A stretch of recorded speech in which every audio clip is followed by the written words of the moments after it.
vuelta con las noticias más importantes de esta época. Hoy estamos con Montserrat y juntas les vamos a hablar de la educación en las revoluciones burguesas. Así es, Itzel. Esta importante época tuvo un impacto demasiado grande en la educación, que incluso se ve hasta nuestros días. Por supuesto, pero para comenzar, ¿qué eran las revoluciones burguesas? Pues estas son un movimiento social que tiene como protagonista a la burguesía.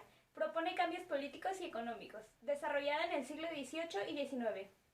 Hay que mencionar que la burguesía designa a la clase social que disfruta de una acomodada situación económica.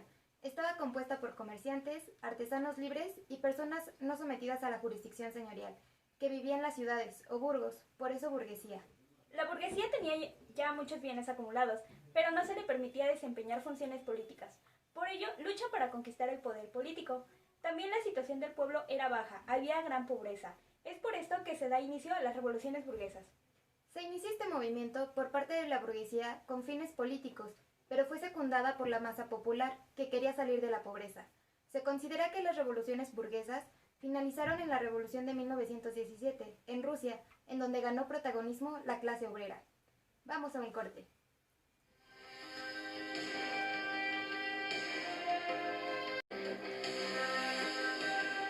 Continuando con el tema de hoy, hay que mencionar que hubieron distintas revoluciones burguesas que sucedieron desde finales del siglo XVIII.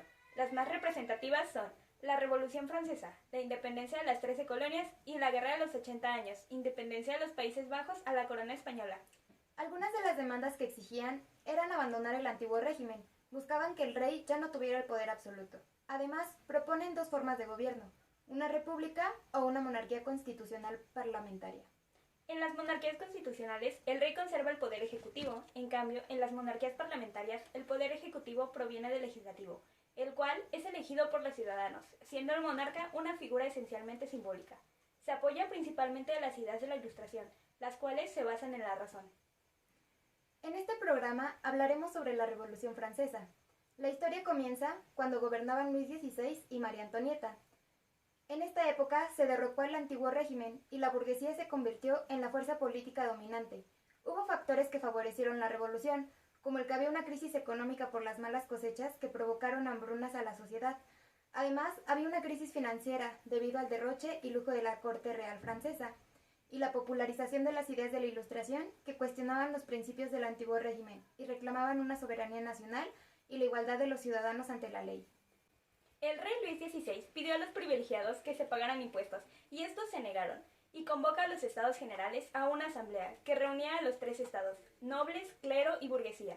La burguesía, quien era el representante del pueblo, transformó la reunión a una asamblea constituyente para cambiar la organización política en Francia. Esta asamblea proclamó la Declaración de los Derechos del Hombre y del Ciudadano, y abolió los derechos de los feudales, de la nobleza y el clero. En 1917 aparece la Constitución que establece una monarquía parlamentaria y la división de los tres poderes, ejecutivo, legislativo y judicial. Las monarquías reaccionan contra las revoluciones y en 1791 se destituyó a la monarquía y se instaura la república. Luis aún buscaba tener el poder y por ello se encontraba en guerra, pero la fase más radical fue la del terror, con Robespierre, quien ordena la ejecución de Luis XVI por traición y se le corta la cabeza en la guillotina, y amplió los derechos de las masas populares.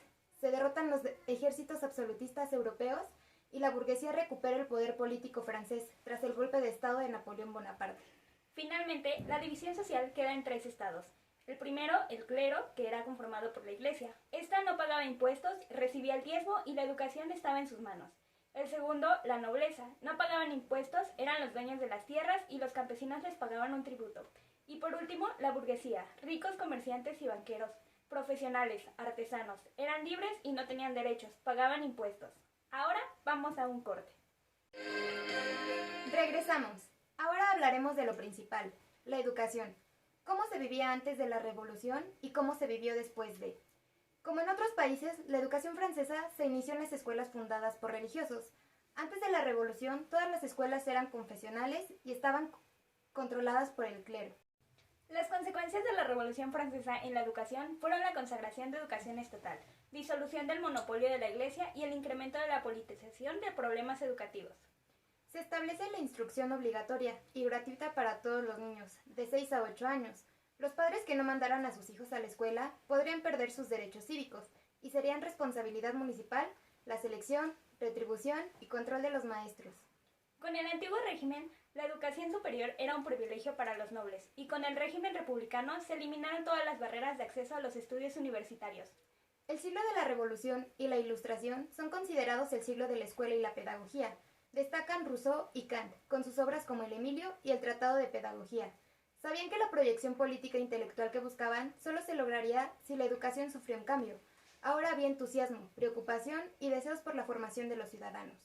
También hay que mencionar que en la Asamblea Legislativa de 1971 a 1973, Condorcet presentó un proyecto político pedagógico que plasmó ideas de la revolución como la obligatoriedad, el laicismo en la enseñanza, los principios de la educación universal con la mayor independencia del Estado, la libre competencia entre la educación pública y privada, el predominio de las ciencias sobre las materias literarias, división de la estructura escolar en 4 grados, primaria, secundaria, institutos, liceos y universidades, la creación de una Asociación Nacional de Artes y Ciencias. La TED reafirmó el laicismo y la libertad de enseñanza. Hasta aquí nuestro reporte, Joaquín.